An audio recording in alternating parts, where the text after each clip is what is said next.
So, hello everyone. I am greeting you from the next Wasteless World Talk. Again with Bill, we will speak many topics, and I hope you will enjoy our talk. So, let's discuss. How was your week, Bill? I had a very interesting discussion yesterday with a couple of people who are lecturing on sustainability. And the thought occurred to me that their message on sustainability is a parallel path to Michael, to your message on Wasteless World. Excuse me. And then I'm wondering about other organizations, associations that are attempting to improve, whose messages are attempting to improve humanity's role in the world and make things better, and not simply to look for profit. And more, which is so much the culture of the world these days. And so I was wondering your thoughts on that, Michael. And one of the things that occurred to me was, rather than coming under one umbrella, if we could behind the scenes communicate, perhaps perhaps there is an umbrella. So if it were to be the Wasteless World, in association with some other name, and then their name would be whatever their name is that they go under, in association with this name, and that might help to unify the message. Your message of a wasteless world is not dissimilar, is much the same as the sustainability message, and so that we don't sound like 10 different messages. It's really the same message, just from a different perspective. And if we look at each of these perspectives, I think we understand humanity better, looking at it from different angles. And I'd be very interested in your thoughts on that. I do fully agree with that. And generally, there was one reason why I do not use the word sustainability so frequently. So it's the same generally as I do not use the word green when I am speaking about power or whatever. The reason is that it has already some negatives in them. The sustainability, especially sustainability, I wrote several articles about it. I do not remember how many. One of the reasons is that the word sustainability is explained differently by different parties. Some of them consider, okay, I will be sustainable if I will generate more cash every year. That's the sustainable development. And originally, it is connected to the generation of more business, more cash, more money. And the sustainability in environment came somewhere around 1985, something like that. So quite late after this. So about a decade later, after the sustainability was named, which is interesting because it generally turned and the term sustainability became a cover for everything. So as green. Until now, I do not understand how do I recognize whether from my electric plug from the wall goes green or black power. I have never seen the energy going through, and the bulb is all the time white. So is there green or black, or is it just a cover to pay more? Generally the bio food, bio fruits, bio apple. Bio means local, no chemicals, generally not so much involvement of a man, and this should be more healthier. So generally, if you put there less chemicals, it's cheaper. If you put there, if it's local, it's cheaper because of the transportation. In our stores, bio means double the price. So, In our stores, it's organic, and there's a special section for organic, especially vegetables or poultry, and it's always considerably more expensive. and generally, I have seen today one very interesting image. Somebody on LinkedIn compare the profit on one Tesla car and on one Honda or Hyundai, I don't remember, one of the standard cars. And it was interesting because the Honda, the old car, old type of car, the producer has a profit of about 1,500 US dollars per car. But Tesla has almost 10,000 per car.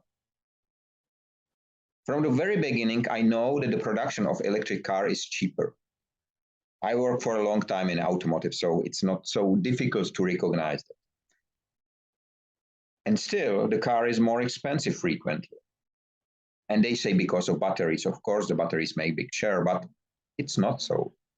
And No, it's the brand. It's people want to be a part of that brand. exactly. And this is what generally, you just name it, sustainability is a brand. But what is not brand is wasteless world. Wasteless world is Not not. not yet, not yet. Uh, The market when the marketing people get their hands on it, they will turn it to their benefit. on the other hand, I am using it for almost 9 years. What they turn and what they keep and what they try to misuse is the term Industry 5.0. They do it every day. I see it so frequently. You see it in the newsletter. But they never get wasteless world. You know why? Because the wasteless world, it's not that there are two words. It doesn't matter. There are many things which use two words, but it's too profound, too simple, too whatever. It doesn't sound so It's too great. simple. Right. When you say a circular economy, or if you say sustainability, and you put 10 people in the room and ask them what it means, you'll get 10 different answers, right? And it also is recognized as um, as malleable as you can change it, right? Depending on what you want to use it for, and what you're trying to do by using it. Are you trying to what they're now calling greenwash your own production, which is dirty and wasteful, and you want to make that you want to have a good uh, uh, brand image. You want to be seen as clean and not dirty, as green and not anyhow. And I'm a marketing person. I started out in marketing uh, several decades ago, and so when I say the marketing people get their hands on it, um, you know, if you look back in history, the disposable economy, right? The plastics trade in the 60s and so on. Once they started to spin it, and it was the same way with the sugar industry and the tobacco industry. I can still remember commercials on television in the 60s when a man, never a woman, in a white lab coat and a stethoscope and he would come out and he would sit on the corner of the desk. So this is obviously a doctor giving you some advice. And he would light up a cigarette and he would say, it helps the digestion. Okay, right. So all this is the same as greenwashing, and marketing people, Madison Avenue has been doing it for, I don't know, maybe forever. So we need to be on guard and watchful for when a phrase or a word starts to be turned, and we have to be ready to throw a penalty flag because people will be misled by that. They'll be misled by these messages. That's why they do it. And why do they do it? They do it because it makes money for them. And so it is narrow-minded. It is um, centered on themselves. It's not centered on the world or the earth or what should be. It's centered on myself and more and more money. And that's why they do it. And that's probably our biggest threat is taking something that we are feel very strongly about it and watching somebody else change the meaning or add another aspect to it. So, uh, sorry, you got me started on something that I feel very. It's Uh, it's it's great that you commented. Generally, this is what happening for several years with Industry 5.0 name. And what is great, what I see right now, that for example, the European Commission, which is the biggest misleading generally of the term, they are right now going away from it because they realize they are not able to change the time. are you seeing Yeah, examples of I can them I can going away from explain. it? I can explain generally. It was explained in the last newsletter, shortly only. It was not so obvious. On November 1st, the new I think it has 94 pages. It's a how it's called. The people in European Commission like the list of all the people who are working there with their phone numbers and so on. I just do not register whatever. So the people working there, and it's updated regularly. And the last update was on November 1st. And I'm watching it because Industry 5.0 was a department created in 2021 in January. And the department has already 6 bosses in 1.5 years, 6 bosses. And every time there was more people. And right now only one person remained there. Only one. Which means in connection to the information that they renamed the Industry 5.0 award in the very last moment in the Future Industry Award, indicates to me that they will stop to use the term. They will use another You're, term. usually bureaucracies like that, especially government, will once how do you say it in Czech when the camel's nose gets in the tent, right? So and then the whole camel comes in the tent.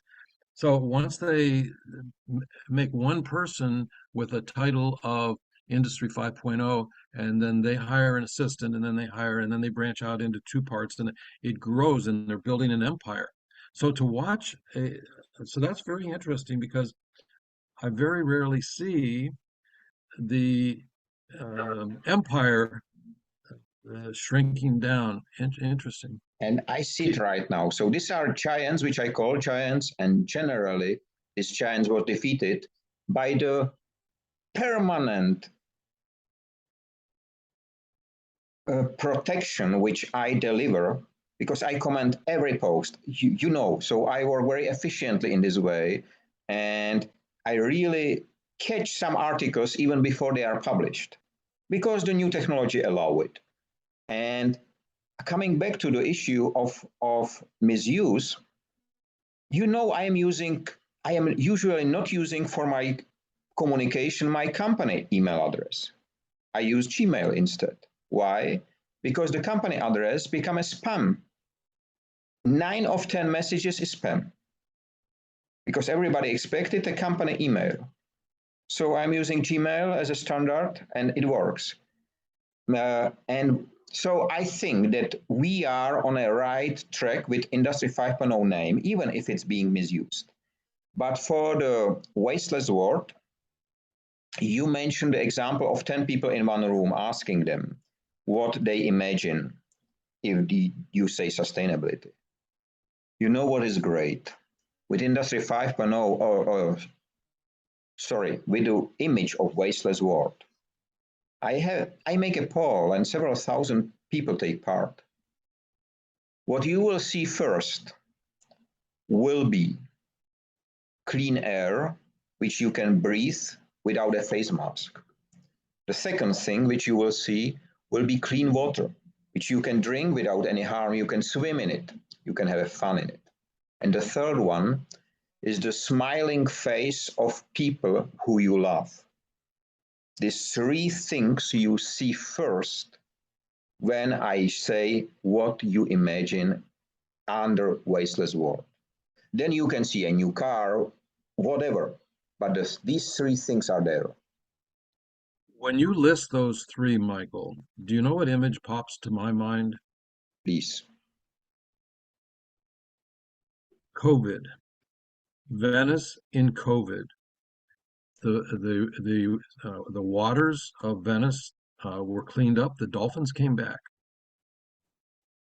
Uh, the air cleared up. The measurements of the pollution went way down during COVID because so much was turned off. And smiling children. There's a road right here outside my window, and from the beginning, I saw families walking on the sidewalk and talking to each other. For the I've never seen that. People are always in a hurry. One person, a bicycle will go by, something, but this was entire families. And do you know what else I saw? On the front yard in the grass, the front yard of the homes, were these signs, and it said, "Thank you, healthcare workers. Thank you." What these signs of gratitude, which I've never seen before. So COVID brought us a glimpse of what the wasteless world might look like. You are absolutely right. And generally, when the people ask me how COVID impacted Industry 5.0 in development, in my case, instead of visiting 15 countries physically, because I cannot do more with all the plans which I had, within the time I was able to create a network in 100 countries instead, without spending a single minute on a plane, waiting somewhere for appointments and so on. No, we did it virtually. We connected. COVID, it's generally very interesting that COVID, a brainless virus, teach us how to use our computers, which we have for a long time. Just last week, I have a meeting with someone, and it did not work on LinkedIn, it did not work on Zoom, and he said, "Do you have Skype?" You know, Skype was one of the first, and it works. Still, it's working, it's there. So, but without COVID pushing us down, we will not use it. And right now, the heads of states are meeting in Egypt. And when I ask someone who is there, protesters or whoever, he said, "I have to be there." Why?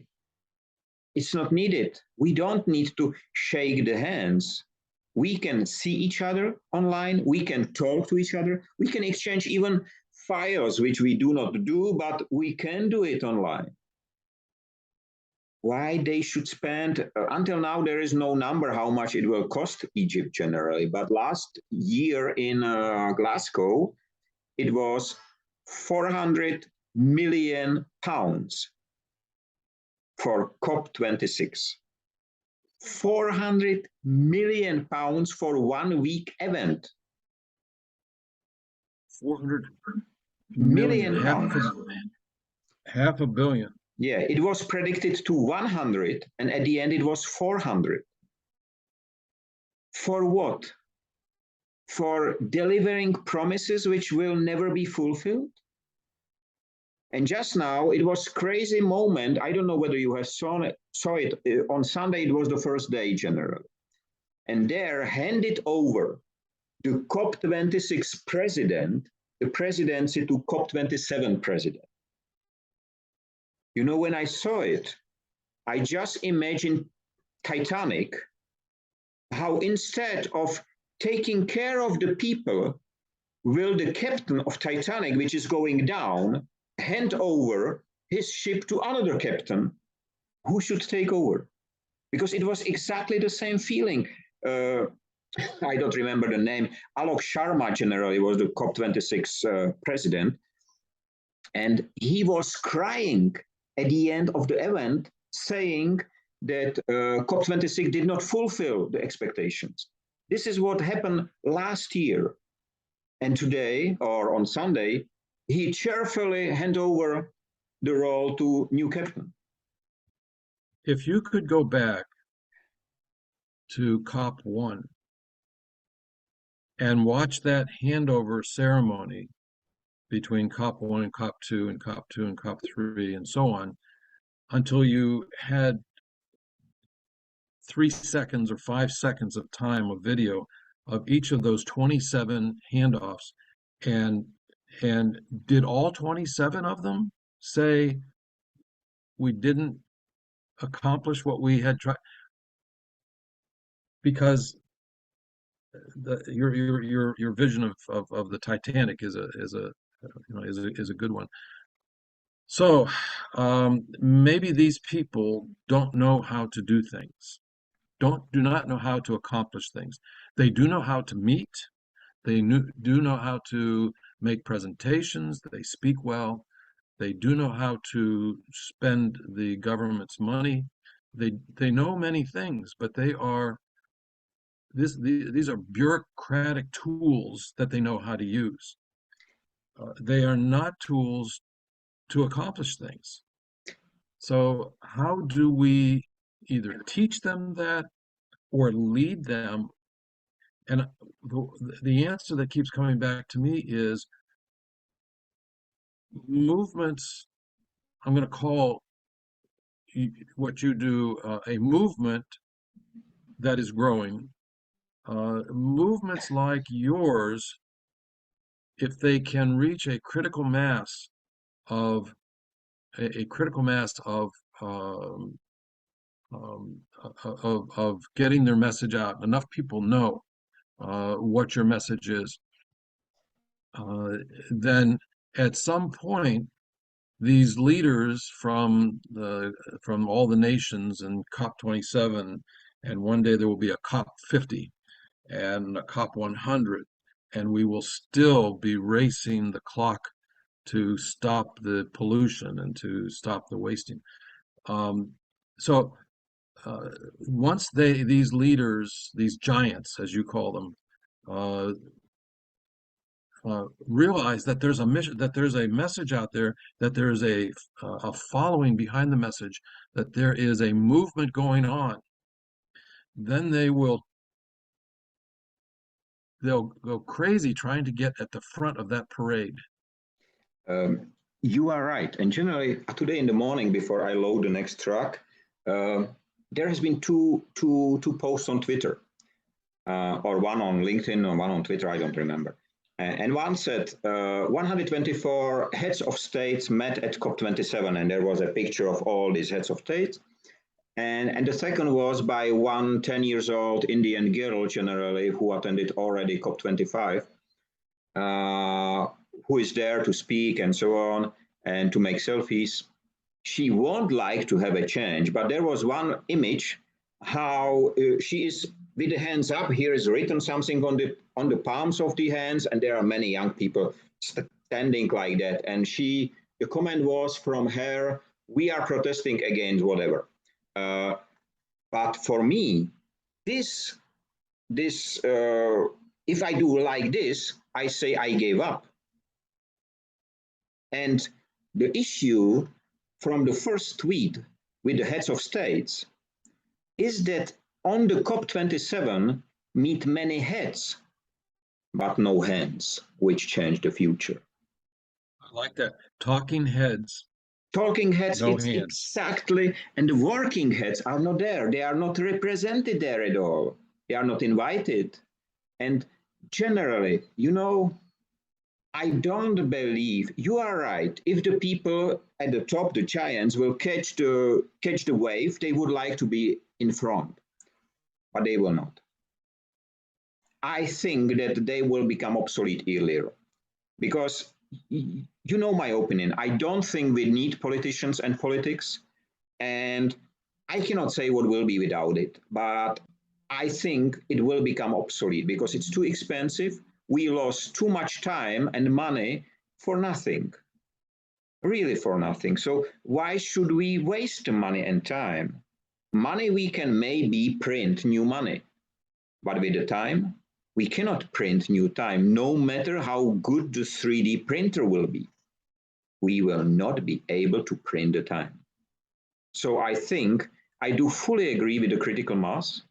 And I think we are very, very close to this moment when 8 billion people, generally, I track in the morning yesterday, there are only 14 million people needed to reach 8 billion.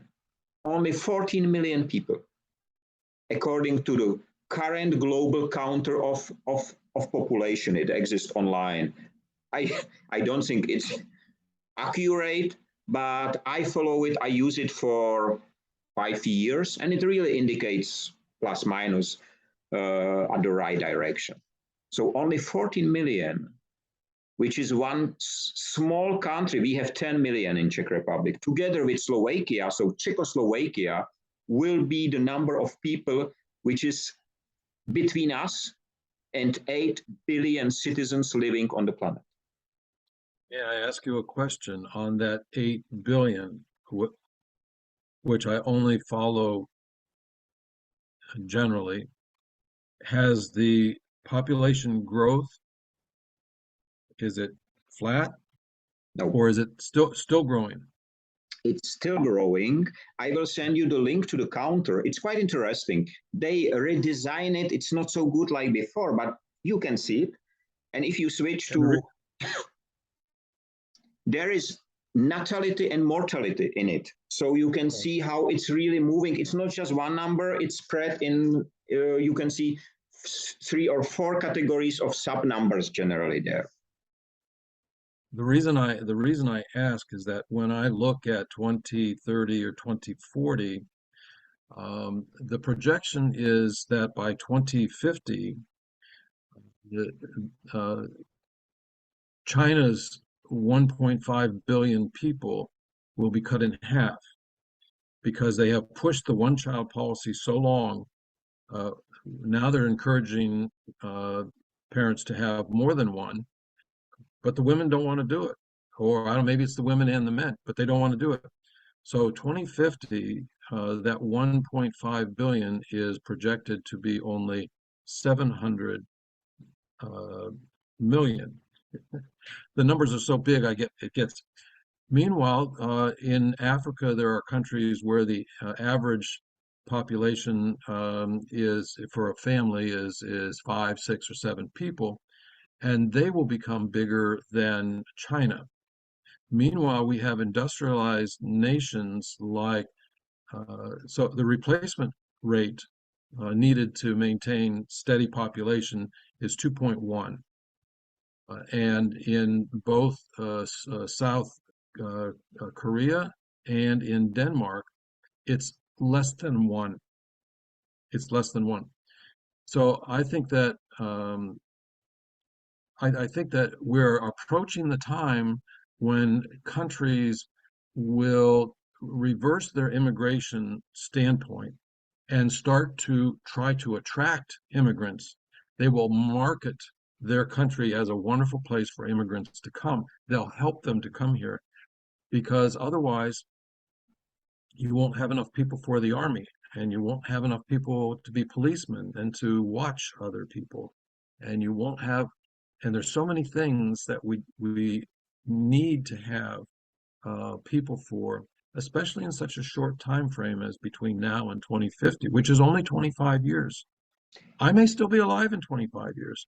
So it's an interesting thought as to the 8 billion and how underneath the hood of the car, it is so complex. Some are getting bigger, some are getting smaller, some are moving here.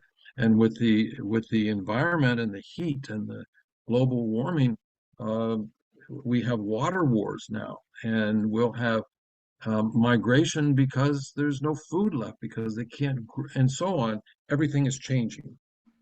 That 8 billion represents such a complex, moving, dynamic. Yes. What I think it's important to see, with the 8 billion, there are 2 more numbers very important from my perspective. The first one is the first global population counting, 1812. 1 billion people. So 200 years ago, it was 1 billion. 1912, so 100 years later, was the second one. They came to 1.5. And just now, if you consider that from 1.5 to 8 billion, we did it in 110 years, almost. So it's 5 times more people living here, despite 2 world wars, 2 world pandemics, and more than 650 war conflicts global, with more than 1 million deaths generally. So this is just the 650. It's interesting number because it's counted from 1945, since the moment of establishing the United Nations, which has been established to prevent wars happen. And there was a biggest number of wars in a human history. So here you see we are coming back to the talking heads, which can deliver talks well, but that's all. We cannot expect, I said many times, the core business of politician is not to deliver solution or implement it. It's to do politics. It's to get reelected. Yeah, and to do politics. And they do it well because they do politics. And the re-election is one of the aim because they will get twice so money. I don't know where it was, in UK, generally the prime minister. She stayed there for 41 days, if I'm right, and there was exchange. But still for the 41 days, until her entire life, she will get, I don't know how it's called, generally the salary, which is dedicated to prime minister. For 40, yes, right, exactly. For pension. I think all governments probably have that.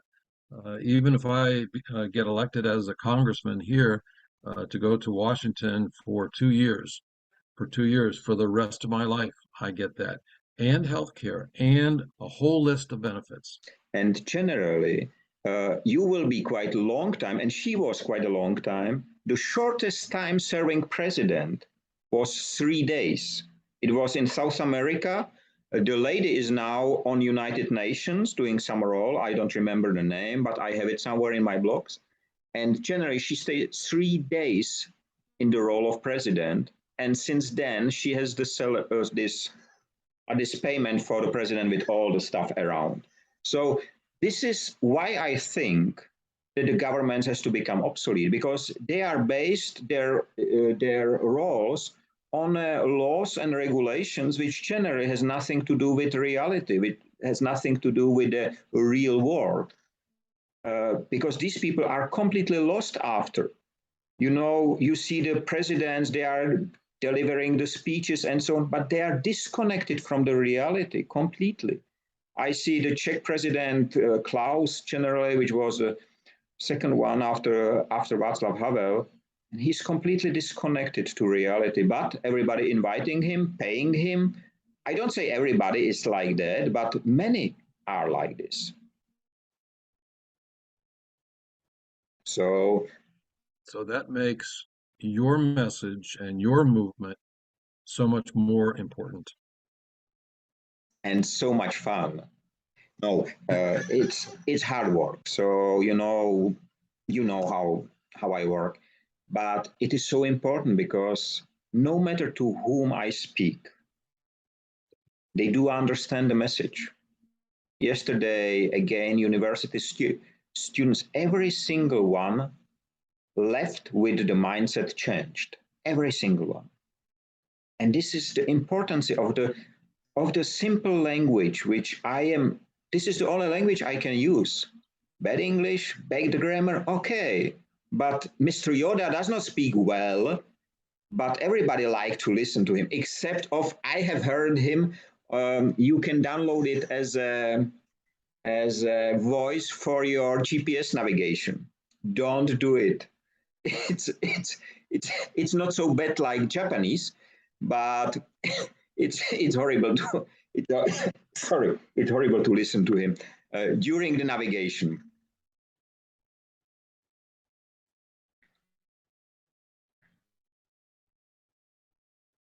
So currently, I told you before that I was working on a book called Our Wasteless World. and it is progressing in fits and starts. Some days we make very good progress, some days less so. And right now, I'm trying to weed through. I'm trying to dig down through the waste in healthcare. And right now, uh, my end goal is to come up with a number, a percentage of waste in healthcare. And when I'm finished with that, I'm going to do the waste in education. But healthcare, I started thinking about healthcare, the waste in healthcare, and there's a couple of, and it's all structural. Um, but I work closely with with a community healthcare network, um, and they went to telehealth uh, when COVID hit, and when they did that, their no-show list, that is, if you have an appointment and people just don't show, their no-show list, their no-show percentage was 25%, which is pure waste. Um, and when they went to telehealth, it dropped to less than 5%. So that's a chunk of money. Um, they bought a couple of diabetes does something to people's eyes. Mm-hmm. And so one of the tools for diagnosis and to check on how the diabetes is progressing is for a doctor to look in the eyes. And this healthcare organization came up with the great idea to get a couple of retina cameras that you can train other people, nurses, for example, um, to use, and they since then have bought almost 20 cameras, and they still have one doctor who is an eye specialist, but they have all these cameras with the picture, and the doctor says to the nurse, "I want to see them in my office. No, I don't need them. I don't need to see them." And so the number of patient evaluations by the doctor has gone up threefold, might be fourfold. So doing the way they did it before, maybe before they knew that this was possible. Uh, so what other things that we can put as an app on here, or that you don't need to see the doctor to do because technology can do it, or take a picture like skin cancer, for example. There is an app that you can take a picture of whatever mark on your arm you're concerned about, upload it to the cloud, and the accuracy of diagnosis is 100% as good as by a human doctor evaluating. So how much with technology are we wasting now because we're stuck in what we've done for the last 2,000 years? Bill, we will continue next time because we have less than 1 minute. And I would like to ask you after we finish, we connect again on Google Meet because we have 10 minutes left.